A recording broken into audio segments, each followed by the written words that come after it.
Producers Mark Ford and Erica Hansen spoke with Ed at Lifetime's FYC event in Los Angeles on Wednesday. For producers Mark Ford and Erica Hansen, their multi-part Lifetime docuseries, Whereas Wendy Williams, was a project that served as a force of healing and came from a place of support. The pair came out to an evening with Lifetime, Conversations on Controversies, an FYC event held at the Grove in Hollywood on Wednesday, and they spoke with its Deidre Baher about their high-profile project about Wendy Williams and what it would mean for it to get recognized at the Emmys.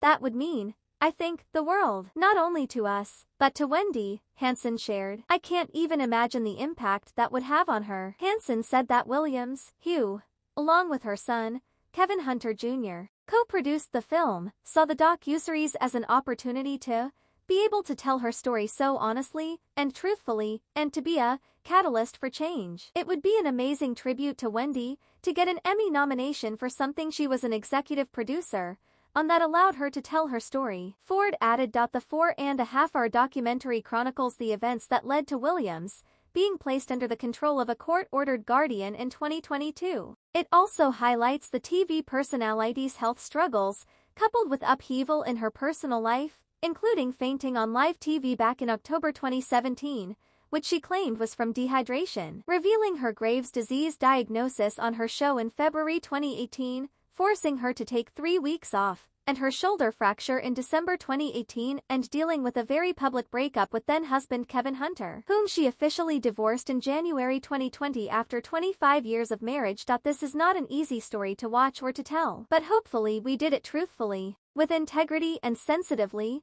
Hansen told it. She's still fabulous, even in the dire situation she's in. Wendy has an incredible spirit, and I think people can feel that, Ford added, and she really appreciates the love and attention that her fans have given her because of this platform. According to Ford, they haven't spoken with Williams since the documentary debuted, but he claims that he's spoken to people who are close to her, and she has seen the film, and she's fine with it.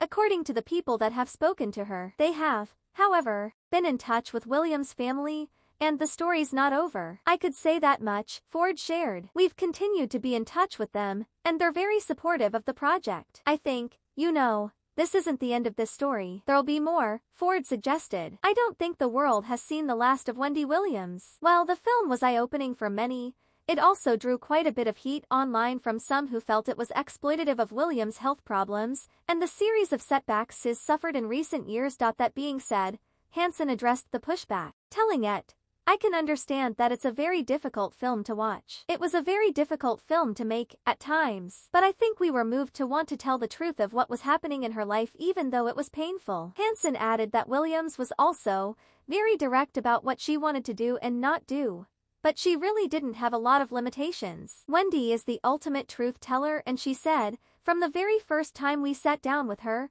there are no boundaries. Ask me anything. You can film anything. I am a public person.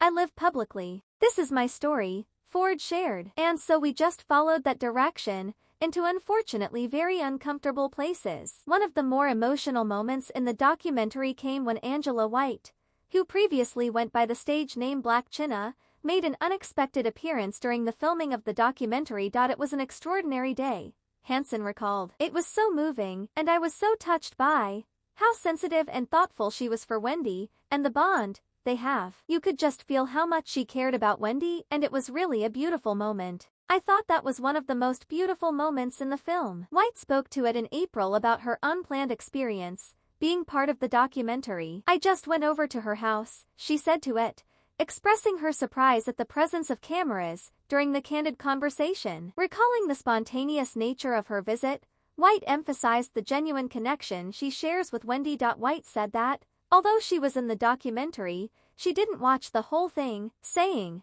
I've seen certain clips, and things like that. I'm the type of person, if I see more than what I need to see, I'm gonna have to dig and get to the bottom of certain things, and I'm just like, whatever for me is supposed to be for me, you know what I mean? And I was there for Wendy, and I didn't even know that they were, filming a documentary, White said. If you want to hear more news, don't forget to leave a like and subscribe to channel.